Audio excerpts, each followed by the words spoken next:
Hello everyone, बहुत बहुत स्वागत है दोस्तों आप सभी का। जैसा कि हम पिछली वीडियोस में बात करते हुए आ रहे हैं कि प्राइस के अंदर सप्लाई क्रिएट हुई है, जिसकी शुरुआत 28 सितंबर 2023 के ट्रेडिंग सेशन में सबसे पहले हुई थी।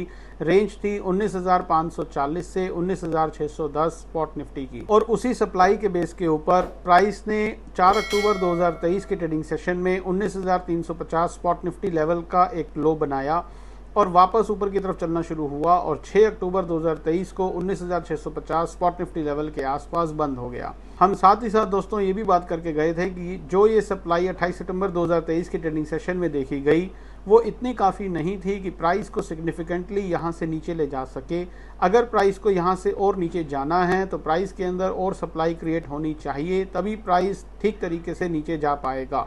और हमने ये भी बात करके गए थे दोस्तों कि प्राइस अगर यहाँ से नीचे नहीं जा पाता है, प्राइस के अंदर एक सफिशिएंट सप्लाई और पैदा नहीं होती है, और अगर किसी भी वजह से प्राइस ऊपर की तरफ चलना शुरू होता है और 19,610 स्पॉट निफ्टी लेवल को ब्रेक करता है, तो एक बार हमें अपने शॉर्ट्स में से निकल जाना चाहिए और वेट करनी चाहिए दोबारा से कि प्राइस के अंदर कोई सफिशिएंट डिमांड या सप्लाई पैदा हो, तो अकॉर्डिंगली हमें अपना कोर्स ऑफ एक्शन करना चाहिए। ये सभी बातें हम अपनी पिछली वीडियोस में करते हुए आ रहे हैं। 6 अक्टूबर 2023 के ट्रेडिंग सेशन को अगर हम इवैल्यूएट करें तो 6 अक्टूबर 2023 के ट्रेडिंग सेशन में जो भी ये 60-70 पॉइंट की रेंज के बीच में कंसोलिडेशन हुआ, ये कंसोलिडेशन किसी भी तरीके की डिमांड की वजह से नहीं था। कुछ हद तक अनवाइंडिंग ऑफ शॉर्ट्स थी और कुछ हद तक जो छोटी मोटी डिमांड क्रिएट हुई वो इंट्राडे की डिमांड थी, और वो इंट्राडे की demand most of the time intraday के अंदर ही खत्म हो जाती है। तो अगर हम पूरे 6 अक्टूबर 2023 के ट्रेडिंग सेशन को इवैल्यूएट करें तो 6 अक्टूबर 2023 का ट्रेडिंग सेशन पूरे तरीके से इंट्राडे की कहानी थी।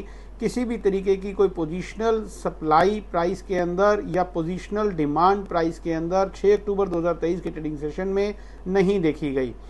तो अब अगर हम सारी बातों को सम अप करें तो 11 अक्टूबर 2023 के लिए price action theory demand supply के बेस के ऊपर हमें क्या कह रही है, कोई खास मेजर चेंज नहीं है दोस्तों। प्राइस एक्शन थ्योरी बड़ा क्लियरली हमें ये बोलती है कि अभी भी सेल ऑन राइज का बाजार है।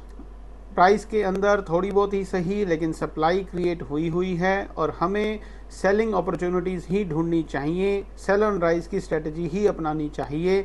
लेकिन सेल करेंगे कब? या तो प्राइस 19,610 स्पॉट निफ्टी लेवल को एक अच्छी खासी सफिशिएंट सप्लाई के साथ ब्रेक करे तो हमें अपने शॉर्ट्स में और एड ऑन्स करने चाहिए, या फिर कहीं पर भी ऊपरी लेवल्स पर प्राइस के अंदर कोई नई सप्लाई क्रिएट होती हुई दिखे तो हमें अपने शॉर्ट्स में एड ऑन्स करने चाहिए। लेकिन जैसा अभी दोस्तों मैंने कहा कि 6 अक्टूबर 2023 का ट्रेडिंग सेशन खत्म हो जाने तक ना तो प्राइस के अंदर कोई और सप्लाई दिखी, ना ही पूरे तरीके से जो सप्लाई पैदा हुई थी उसकी अनवाइंडिंग हुई, और ना ही किसी भी तरीके की कोई डिमांड का दूर दूर तक नामो निशान था। तो अब 11 अक्टूबर 2023 के ट्रेडिंग सेशन में हमें सेल ऑन राइज की स्ट्रेटजी ही दिमाग में रखनी है, क्योंकि प्राइस के अंदर थोड़ी बहुत ही सही सप्लाई बनी हुई है। लेकिन सेलिंग करेंगे कब?